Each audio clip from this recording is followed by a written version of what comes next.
എനിക്ക് എത്ര ആലോചിച്ചിട്ട് മനസ്സിലാവാത്തൊരു കാര്യമാണ് ഈ അംബാനി കുടുംബത്തെ എന്തിനാണ് ഇങ്ങനെ തലങ്ങും വലങ്ങും ട്രോളിക്കൊണ്ടിരിക്കണതെന്ന്. പ്രത്യേകിച്ച് ആനന്ദ് അംബാനീനെ.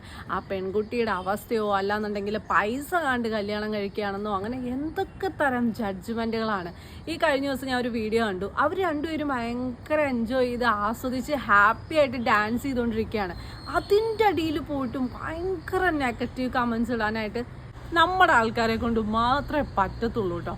പിന്നെ വേറൊരു കാര്യമാണ്, ഇത്രയും കോടി മുടക്കി കല്യാണം നടത്തുമ്പോൾ ഓരോരോ കോടി വെച്ച് ഇത്രയും മനുഷ്യർക്ക് കൊടുത്തുകൂടെ? ഇവിടെ ആകെപ്പാടെ ജനസംഖ്യ ഇത്രയേ ഉള്ളൂ. എന്തൊക്കെ കണ്ടുപിടുത്തങ്ങളാണ്.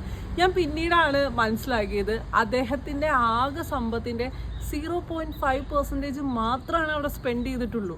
അപ്പോൾ ശരിക്കും പറഞ്ഞു കഴിഞ്ഞാൽ കണ്ടന്റ് ആക്കാനും ട്രോൾ ചെയ്യാനാണെന്നുണ്ടെങ്കിൽ നമ്മുടെ ചുറ്റുപാട് നോക്കിക്കഴിഞ്ഞാൽ എത്ര ആളുകളാണ് ഇല്ലാത്ത കാശ് അവിടെ നിന്ന് ഇവിടെ നിന്ന് എവിടെ നിന്നൊക്കെ കടം എടുക്കാൻ പറ്റുമോ അവിടെ നിന്നൊക്കെ കടം എടുത്തിട്ട് ദൂർത്തടിച്ച് കല്യാണം നടത്തുന്നത്.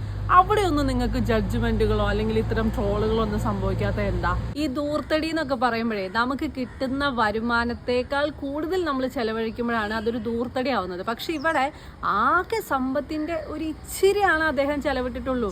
പക്ഷെ നമ്മുടെ ചുറ്റിലോട്ട് എന്തിന് നമ്മളെ വീട്ടിലോട്ട് ഒന്ന് നോക്കിയാൽ കാണാം, നമുക്ക് ഈ കണ്ടന്റ് ആക്കാൻ പറ്റുന്ന തരം ദൂർത്തടികൾ നമുക്ക് കാണാൻ പറ്റും. അത് കഴിഞ്ഞിട്ട് പോരെ അങ്ങോട്ട്